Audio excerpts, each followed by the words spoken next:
بسم الله الرحمن الرحيم. الحمد لله الذي أنزل على عبده الكتاب ولم يجعل له عوجا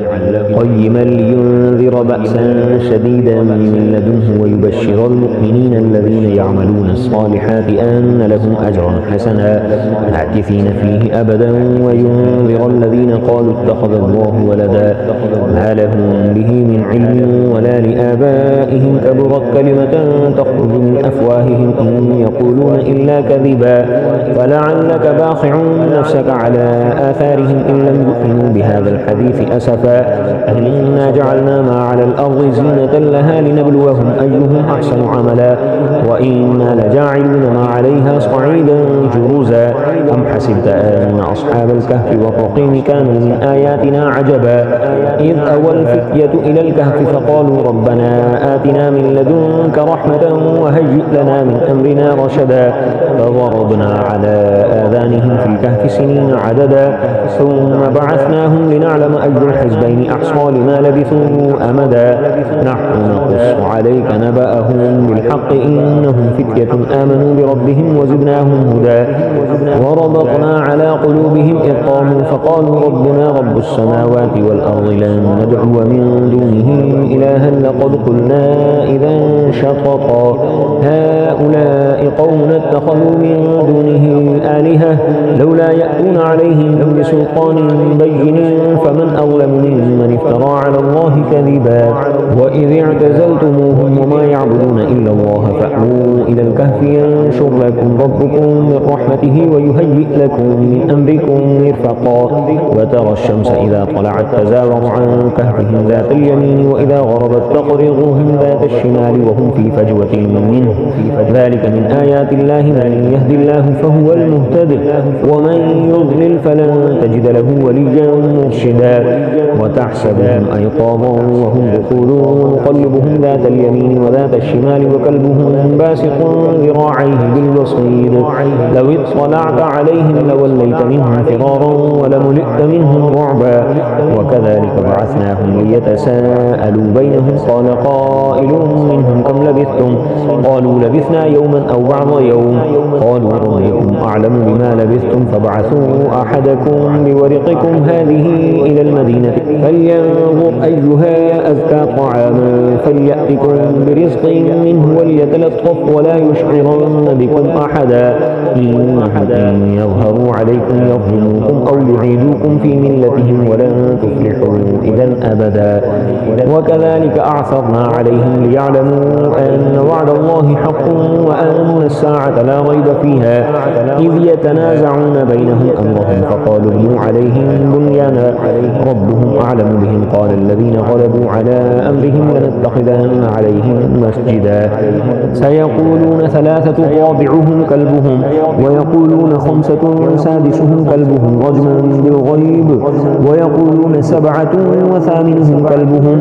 قل ربي أعلم بعدتهم ما يعلمهم إلا قليل فلا تمار فيهم إلا مراء ظاهرا ولا تستفت فيهم منهم أحدا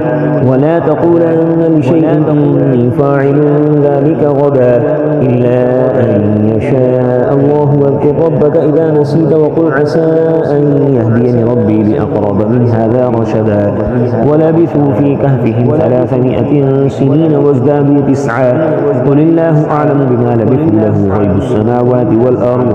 أبصر به وأسمع ما لهم من دونه من ولي ولا يشرك في حكمه أحدا واتل ما أوحي إليك من كتاب ربك لا مبدل لكلماته ولن تجد من دونه ملتحدا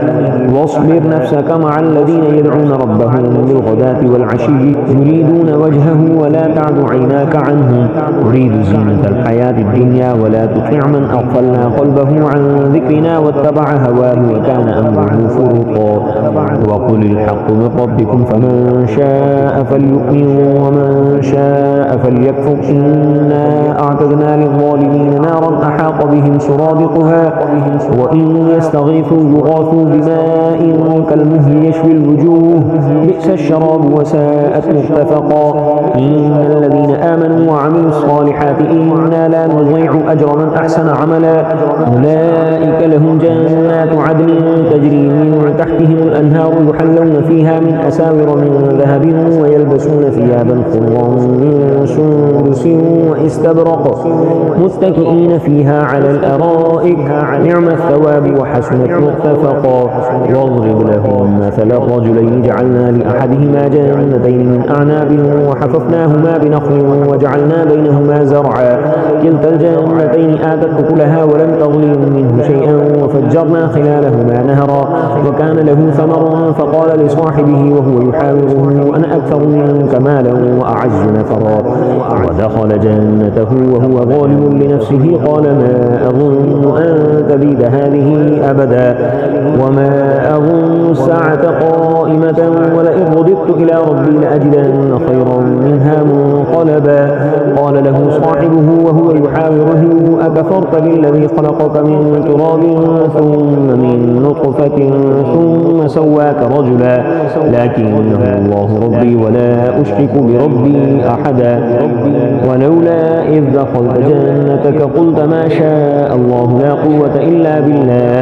إن ترني أنا أقل منك مالا وولدا فعسى ربي أن يؤتيني خيرا من جنتك ويرسل عليها حسبانا من السماء فتصبح صعيدا زلقا أو يصبح ماؤها غورا فلن تستطيع له طلبا. وأحيط بثمره فأصبح يقلب كفيه على ما أنفق فيها وهي خاوية على عروشها ويقول يا ليتني لم أشرك بربي أحدا ولم تكن له فئة ينصرونه من دون الله وما كان منتصرا. هنالك الولاية لله الحق هو خير ثوابا وخير عقبا. واضرب لهم مثل الحياة الدنيا كماء إن أنزلناه من السماء فاختلط به نبات الأرض فأصبح هشيما تذروه الرياح وكان الله على كل شيء مقتدرا. المال والبنون زينة الحياة الدنيا والباقيات الصالحات خير عند ربك ثوابا وخير أملا.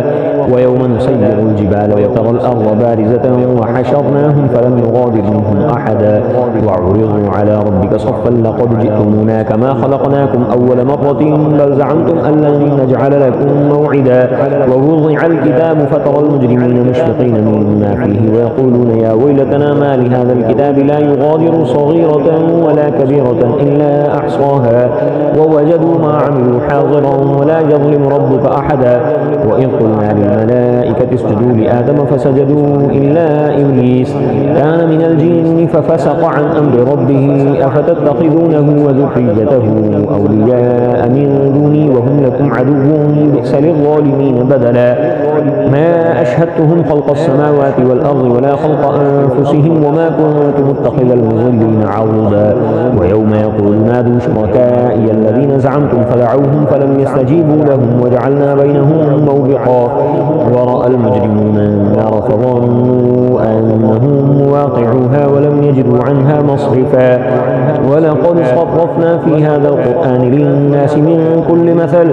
وكان الإنسان أكثر شيء جدلا. وما منع الناس أن يؤمنوا إذ جاءهم الهدى ويستغفروا ربهم إلا أن تأتيهم سنة الأولين أو يأتيهم العذاب قبلا. وما نرسل المرسلين إلا مبشرين ومنذرين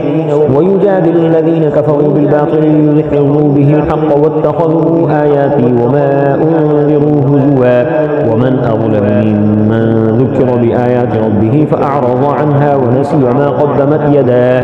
إنا جعلنا على قلوبهم أكنة أن يفقهوه وفي آذانهم وقرا وإن تدعوهم إلى الهدى فلن يهتدوا إذا أبدا. وربك الغفور ذو الرحمة لو يؤاخذهم بما كسبوا لعجل لهم العذاب بل لهم موعد لن يجدوا من دونه موئلا. وتلك القرى أهلكناهم لما ظلموا وجعلنا لمهلكهم موعدا. وإذ قال موسى لفتاه لا أبرح حتى أبلغ مجمع البحرين أو أمضي حقبا فلما بلغا مجمع بينهما نسيا حوتهما فاتخذ سبيله في البحر سربا. فلما جاوزا قال لفتاه آتنا غداءنا لقد لقينا من سفرنا هذا نصبا. قال أرأيت إذ أوينا إلى الصخرة فإني نسيت الحوت وما أنسانيه إلا الشيطان أن أذكره واتخذ سبيله في البحر عجبا قال ذلك ما كنا نبغي فارتدا على آثارهما قصصا فوجدا عبدا من عبادنا آتيناه رحمة من عندنا وعلمناه من لدنا علما قال له موسى هل أتبعك على أن تعلمني مما علمت رشدا قال إنك لن تستطيع معي صبرا وكيف تصبر على ما لم تحط به خبرا قال ستجدني إن شاء الله صابرا ولا أعصي لك أمرا قال فإن اتبعتني فلا تسألني عن شيء حتى أحدث لك منه ذكرا فانطلقا حتى إذا ركبا في السفينة خرقها قال أخرقتها لتغرق أهلها لقد جئت شيئا إمرا قال ألم أقل إنك لن تستطيع معي صبرا قال لا تؤاخذني بما نسيت ولا ترهقني من أمري عسرا فانطلقا حتى إذا لقيا غلاما فقتله قال أقتلت نفسا زكية بغير نفس لقد جئت شيئا نكرا قال ألم أقل لك إنك لن تستطيع معي صبرا قال إن سألتك عن شيء بعدها فلا تصاحبني قد بلغت من لدني عذرا فانطلقا حتى إذا أتيا أهل قرية استطعما أهلها فأبوا أن يضيفوهما فوجدا فيها جدارا يريد أن ينقض فأقامه قال لو شئت لاتخذت عليه أجرا قال هذا فراق بيني وبينك سأنبئك بتأويل ما لم تستطع عليه صبرا أما السفينة فكانت لمساكين يعملون في البحر فأردت أن أعيبها وكان وراءهم ملك يأخذ كل سفينة غصبا وأما الغلام فكان أبواه مؤمنين فخشينا أن يرهقهما طغيانا وكفرا فأردنا أن يبدلهما ربهما خيرا منه زكاة وأقرب رحما وأما الجدار فكان لغلامين يتيمين في المدينة وكان تحته كنز لهما وكان أبوهما صالحا فأراد ربك أن يبلغا أشدهما ويستخرجا كنزهما رحمة من ربك وما فعلته عن أمري ذلك تأويل ما لم تستطع عليه صبرا ويسألونك عن ذي القرنين قل سأتلو عليكم منه ذكرا إنا مكنا له في الأرض وآتيناه من كل شيء سببا فأتبع سببا حتى إذا بلغ مغرب الشمس وجدها تغرب في عين حمئة ووجد عندها قوما قلنا يا ذا القرنين إما أن تعذب وإما أن تتخذ فيهم حسنا قال أما من ظلم فسوف نعذبه ثم يرد إلى ربه فيعذبه عذابا نكرا وأما من آمن وعمل صالحا فله جزاء الحسنى وسنقول له من أمرنا يسرا ثم أتبع سببا حتى إذا بلغ مطلع الشمس وجدها تطلع على قوم لم نجعل لهم من دونها سترا كذلك وقد أحطنا بما لديه خبرا ثم أتبع سببا حتى إذا بلغ بين السدين وجد من دونهما قوما لا يكادون يفقهون قولا قالوا يا ذا القرنين إن يأجوج ومأجوج مفسدون في الأرض فهل نجعل لك خرجا على أن تجعل بيننا وبينهم سدا قال ما مكنني فيه ربي خير فأعينوني بقوة أجعل بينكم وبينهم ردما آتوني زبر الحديد حتى إذا ساوى بين الصدفين قال انفخوا حتى إذا جعله نارا قال آتوني أفرغ عليه قطرا فما استطاعوا أن يظهروه وما استطاعوا له نقبا قال هذا رحمة من ربي فإذا جاء وعد ربي جعله دكاء وكان وعد ربي حقا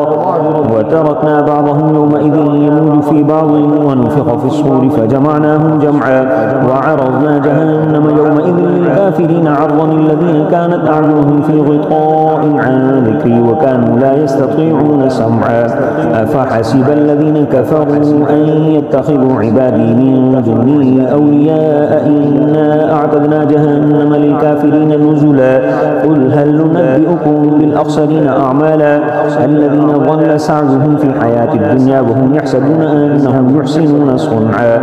أولئك الذين كفروا بآيات ربهم ولقائه فحبطت أعمالهم فلا نقيم لهم يوم القيامة وزنا ذلك جزاؤهم جهنم بما كفروا واتخذوا آياتي ورسلي هزوا إن الذين آمنوا وعملوا الصالحات كانت لهم جنات الفردوس نزلا